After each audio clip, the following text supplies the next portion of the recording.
안녕하십니까.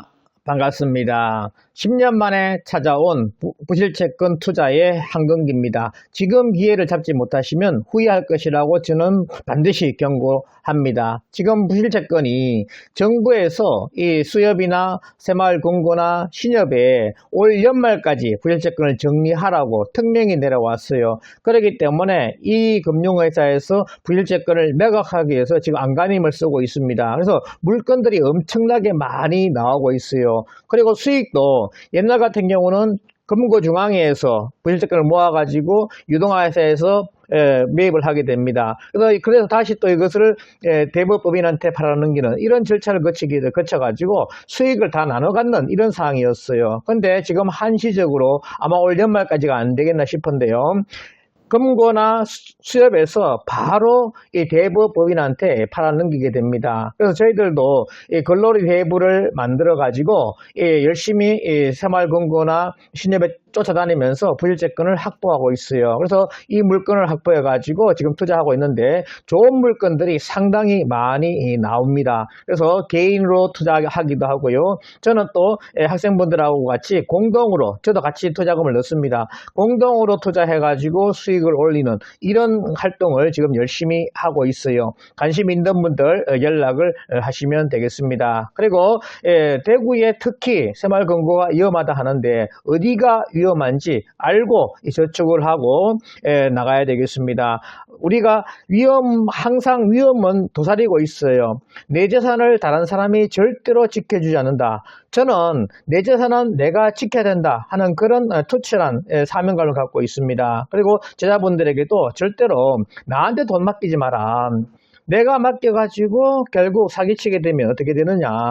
그래서 이 돈 맡은 사람들은 다 거의 보면 사기성이 상당히 높습니다. 왜? 많은 돈이 생기게 되면 욕심이 생길 수밖에 없어요. 그래서 저는 절대로 돈 맡기지 마라. 내가 공부해서 내가 안전하게 투자하라고 꼭 저는 강조를 하고 같이 공부하고 같이 투자를 하고 있어요. 세부적으로 알아보면요. 2025년도 상반기 새마을금고 영업실적해서 자산 건전성 해서 연체율이 전체 연체율은 8.37%로 이렇게 되는데요. 2024년도는 6.81%였습니다. 그런데 지금 1.56%가 더 증가를 했어요. 이것이 숫자는 얼마 안 되어 보이지만 금액은 상당히 큽니다. 그래서 이 물건들이 지금 쏟아지고 있는 상황이다 보시면 돼요. 그리고 기업대출이 12.97이고요. 가계대출이 2.17입니다. 가계대출이 보면 좀 적습니다. 그렇지만 전체적인 그런 신협이나 금융기관에서 보면 결국 이 부실채권을 매각해서 건전성을 확보해야 되기 때문에 같이 좋은 물건을 매각하고 있다 보시면 되겠어요. 그래서 좋은 물건을 살 때가 됐고요.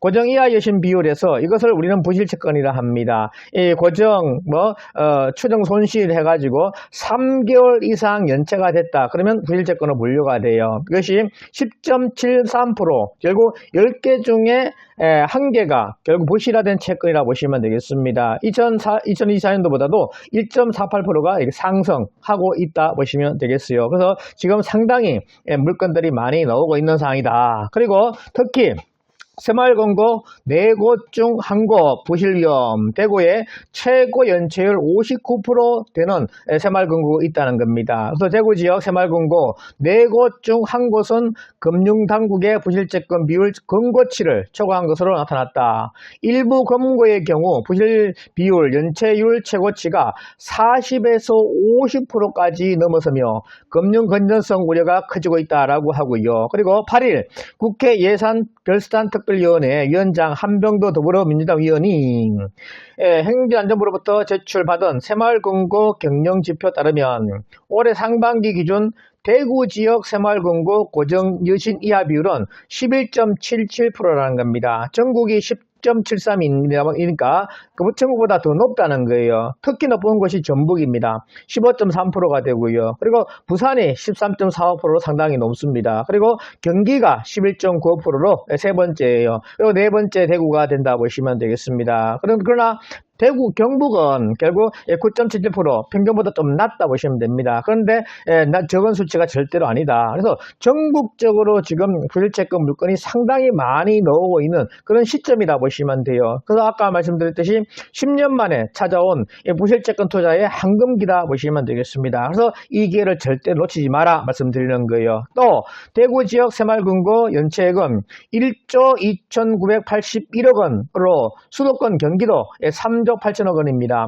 경기도가 경제 규모가 엄청 큰데도 불구하고 이 대구도 만만치 않게 결국 이렇게 1조 이상이 부실적이 생겼다는 거예요. 그리고 서울은 2조 8,532억 원 이 되고요. 그래서 세 번째로 이렇게 많다고 보시면 되겠습니다. 그리고 평균 연체율은 9.76%로 부산 10.32보다 두 번째로 높은 이런 상황이 되었어요. 그래서 대구가 상당히 위험하다 보시면 되겠고요. 대구, 금고 두 곳 중 전국서 최고 해가지고 46.66% 금고가 있고요. 그리고 57.27% 금고가 있습니다. 전국의 금고 중에 제일 높은 곳이 어디다? 대구에 있다. 이렇게 보시면 돼요. 그래서 대구 같은 경우가 지금 금고가 조금 위험한 그런 상황에 놓여 있다 보시면 되겠습니다. 그래서 이런 부실채권생을 빨리 매각해야 되는 이런 상황에 놓여 있다 보시면 되겠습니다. 그래서 이런 물건들을 지금 잡을 기회다 보시면 되겠어요. 그래서 사설에 보면요, 대구 새마을금고 부실채권 심각, 선제적 대책만을 해야 해서 백남도 기자가 영남경제신문에 올린 것인데요. 대구 새마을금고 부실대출 문제가 심각하다.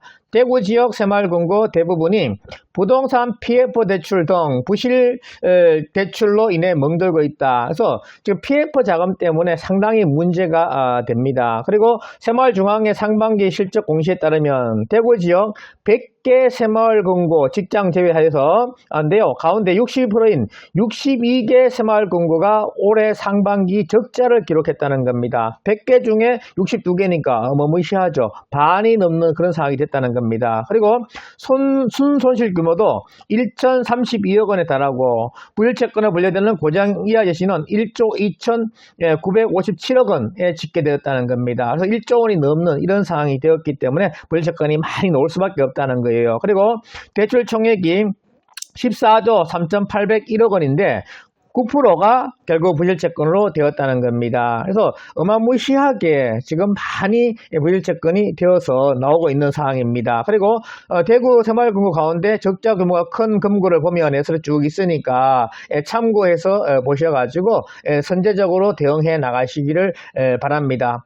내 자산은요, 다른 사람들이 절대로 지켜주지 않는다. 어떤 분은 돈을 맡기겠다 이렇게 하는데 저는 절대로 돈을 맡지 않습니다. 그런가 하면 돈을 맡아가지고 저도 모아봤어요. 모으니까 욕심이 생기게 됩니다. 그래서 결국 헛군데 쓰는 이제 이런 상황이 될 수가 상당히 많더라고요. 그래서 절대로 사람 믿고 투자하지 마라.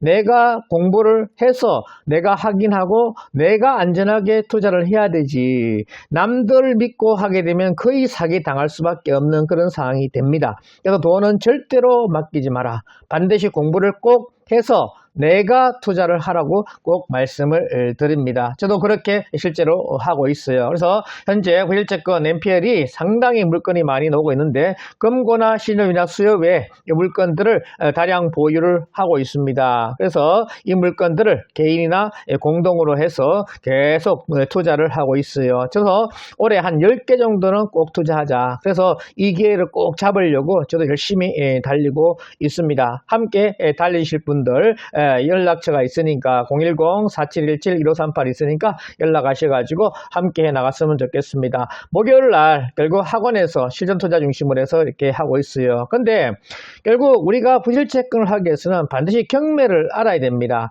경매를 모르고 부실채권 투자하신다 하는 분들이 있는데 저는 그분들은 투자하지 마시라 이렇게 말씀을 드려요. 그래서 부실채권 투자하기 전에 화요일날 수성대, 영남이공대, 수요일날 이렇게 강의하고 있습니다. 지금 강의가 3, 6, 9, 12월 달 해서 월 초에 개강하니까 연락하셔가지고 꼭 강의를 먼저 들으시고 부실채권 투자에 열심을 해 나갔으면 하는 바람입니다. 끝까지 이 강의 들어주셔서 감사합니다. 수고하셨습니다.